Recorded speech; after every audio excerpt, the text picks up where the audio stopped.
Jangan lupa subscribe.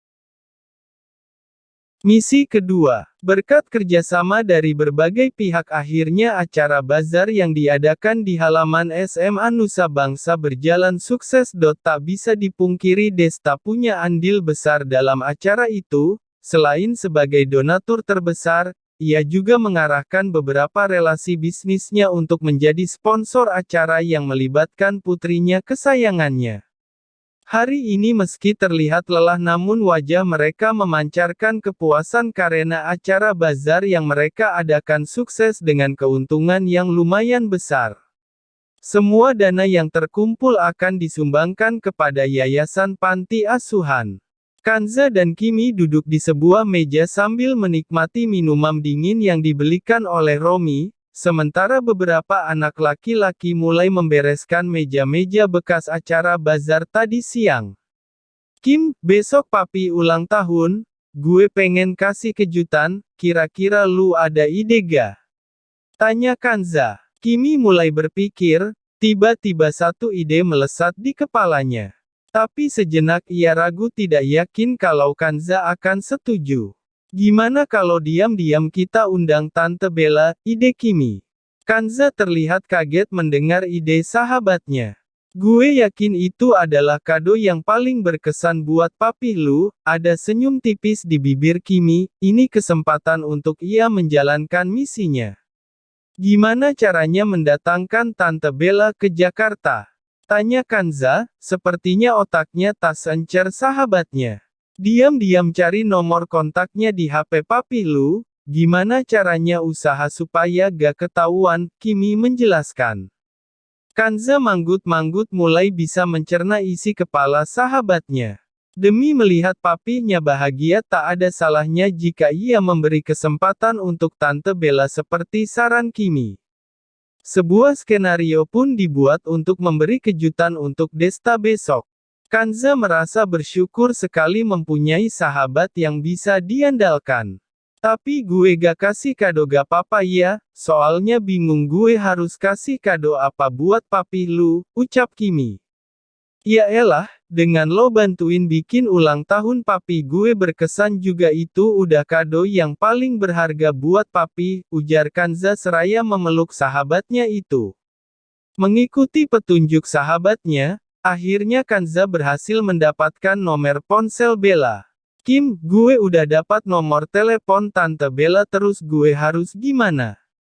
Tanya Kanza di saluran telepon. Ya lu hubungi Tante Bella lah, bilang soal kejutan ultah papi lu. Jawab Kimi. Ogah gue, mending lu aja yang hubungi dia. Rupanya Kanza masih gengsi. Ya udah gue yang hubungi Tante Bella, Kimi akhirnya mengalah, gak papalah yang penting misi berhasil. Setelah mendapat nomor kontak Bella, Kimi pun menghubunginya. Setelah beberapa panggilan, akhirnya sambungan telepon pun tersambung.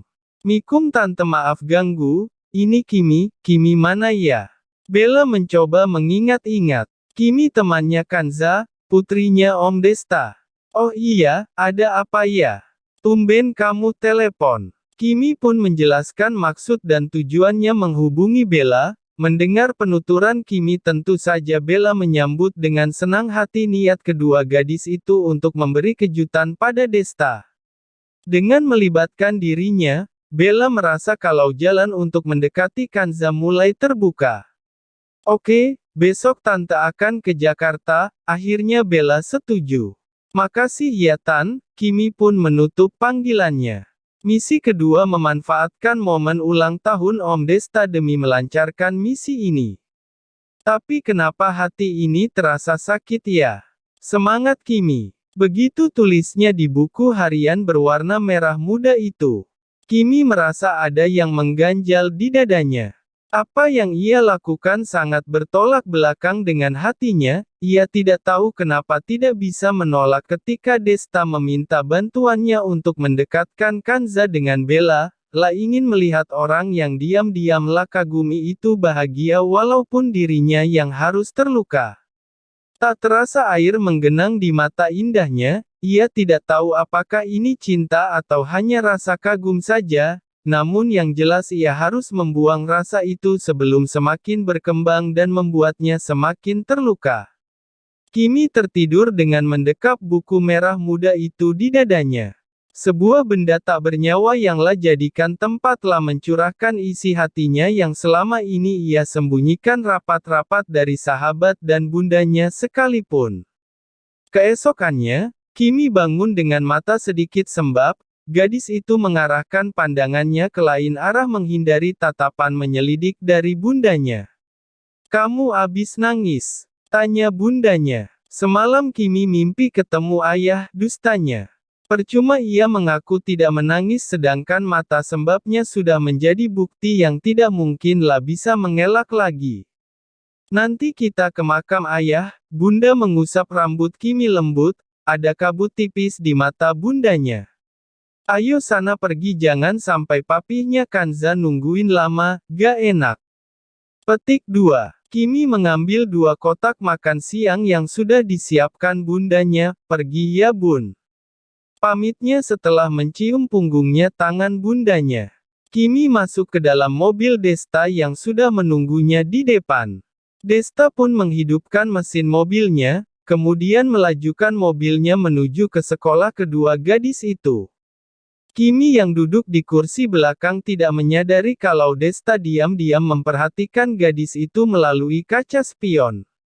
Ada yang berbeda pada Kimi pagi ini, gadis itu tidak ceria seperti biasanya, dan mata sembabnya tak luput dari perhatian duda tampan itu.